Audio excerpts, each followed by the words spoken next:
குழுவை தொடர்ந்து பார்க்கும் அன்பர்களுக்கு முதற்கண் என் அன்பையும் வணக்கத்தையும் தெரிவித்துக் கொண்டு இன்று ஒரு முக்கியமான பொருள்.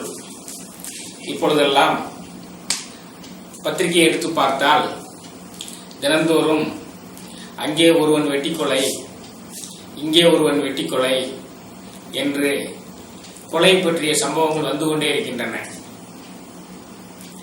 இதை பற்றிய சமுதாய பொறுப்புணர்வும் கடமையும் நாம் அனைவருக்கும் முக்கியமானது என்று கருதி இந்த கொல்லாமை பற்றி அறநூல்கள் என்ன சொல்கின்றன என்பதை மிகச் சுருக்கமாக காணப்போகிறோம். அறநூல்களில் மிகவும் எளிமையான நம்முடைய நூல் திருக்குறள். திருக்குறள்ல கொல்லாமை அப்படின்னு சொல்லி 10 குறள் வச்சிருக்காரு. அதே மாதிரி திருமந்திரத்திலையும் கொல்லாமைன்னு தனியா வச்சிருக்காங்க. கொல்லாமைன்னு ஒரு அதிகாரம் வச்ச பிறகு புலால் மறுத்தல்னு ஒரு அதிகாரம் வச்சிருக்காரு. ஏன் அப்படின்னு சிந்திச்சு பாத்தீங்கன்னா, கொல்லாமைன்னா பிற உணவிற்காக பிற உயிரினங்களை கொல்லுவது மட்டும் கொல்லாமை கிடையாது. மனிதன் மனிதனை கொல்லக்கூடிய சம்பவங்களும் அந்த காலத்துல நடைபெற்று இருக்கின்றன. அதுக்காகத்தான் எந்த காரணம் கொண்டும் கொல்லக்கூடாதுங்கிறதுக்காக வேண்டி திருமந்திரமும் திருக்குறளும் கொல்லாமைன்னு தனியா ஒரு அதிகாரத்தை வச்சு அதன் பின்னர் புலால் மறுத்தல்னு வச்சிருக்காங்க. நல்லா கவனிச்சுக்கிடுங்க. இந்த கொல்லாமையினால ஒரு உயிரினங்களை கொல்றதுனால என்னென்ன தீங்குகள்லாம் வருது அப்படிங்கிறத நீங்க சமுதாயத்துல எல்லாரும் அறிந்தவங்க அறியாதவங்களுக்கு சொன்னாதான் இந்த கொலையினுடைய அளவு குறையும் என்று நான் கருதுறேன். மன்னர்கள் இருக்காங்க.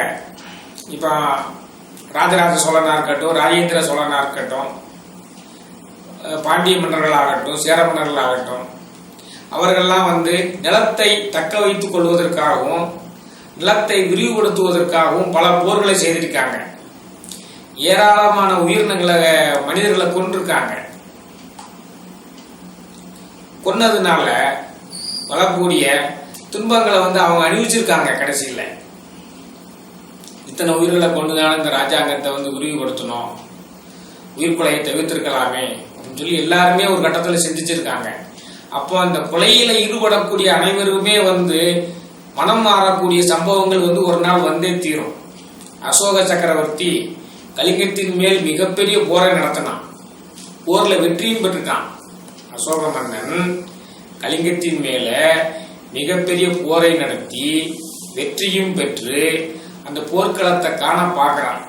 அந்த போர்க்களத்தை காணும் பொழுது கையிலிருந்து மரணமடைந்தவர்கள், காலிலிருந்து மரணமடைந்தவர்கள், தலையிலிருந்து மரணமடைந்தவர்கள், இதெல்லாம் பிணக்குவியலா கிடக்கு. அந்த பிணக்குவியல்ல தகப்பனை இழந்த பையன்மார்கள் கதறுவதும், கணவனை இழந்த பெண்கள் கதறுவதும், மகனை இழந்த தாய்கள் கவருவதும் அவர் மனதை உழுக்குது. உடனே மனம் மாறி போரை வெறுத்து போரை நிறுத்தி புத்த சமயத்தை தழுவினார். இதான் அசோக சக்கரவர்த்தியை மனம் மாறுவதற்கு காரணம். அதே போல எத்தகைய கொலைபாதக செயலில் ஈடுபட்டாலும் ஒரு நாள் மனது மாறியே தீரும். அதை காலத்திலே செய்தால் என்ன என்பதுதான் இந்த பதிவு. திருக்குறள் என்ன சொல்லுது? 10 பாட்டை சொல்லிட்டு இருக்குன்னு அவசியம் இல்லை. அந்த கரெக்டா சொல்லக்கூடிய ஒரு பாட்டை மட்டும் எடுத்திருக்கேன். நல்லாறு எனப்படுவது யாதனின் யாதொன்றும் கொல்லாமை சூழும் நெறி. நல்லாறு எனப்படுவது யாதனின் யாதொன்றும் கொல்லாமை சூழும் நெறி. எந்த ஒரு காரணத்துக்காக வேண்டும் எந்த உயிரையும் கொல்லாதிருப்பதே சிறந்த ஒழுக்கம், அதுவே நல்ல வழி, இறைவன் அடைவதற்குரிய வழி. சுருக்கமா சொல்லிட்டாங்க. எந்த காரணம் நீங்க உணவுக்காகவும் சரி, அல்லது மண்ணாசைக்காகவும் சரி, பெண்ணாசைக்காகவும் சரி, பொன்னாசைக்காகவும் சரி, எந்த ஒரு காரணத்திற்காகவும் ஒரு உயிரை கொல்லாமல் இருப்பேனால் அதுவே சிறந்த அறம், நல்லறம். நல்லாருங்கிறது அதுதான். எந்த உயிரையும் கொல்லக்கூடாது. திருமந்திரம் என்ன சொல்லுது? கொஞ்சம் கடுமையா சொல்லுது. கொள்ளிடு புத்தென்று கூறிய மாக்களை வல்லடிக்காரர் வலிக்கயிற்றால் கட்டி செல்லிடு நில்லென்று தீவாய் நரகிடை நில்லிடும் என்று நிறுத்துவர் தாமே. திருமந்திரம் இந்த பிறவியில உனக்கு தண்டனை கிடைப்பதோடு மட்டுமன்றி பிற உயிர்களை கொல்லு குத்து சொல்லி பிற உயிர்களை எடுக்கக்கூடியவங்களை போய் வல்லடிக்காரர் என்று சொல்லக்கூடிய யமதர்மனுடைய தூதுவர்கள் பாசக்கயிற்றால கட்டி இழுத்து சென்று நரகத்துல போய் தள்ளி நிப்பாட்டிடுவாங்க சொல்லு. இந்த திருக்குறள் தந்தவர் தெய்வ புலவர் திருவள்ளுவர்.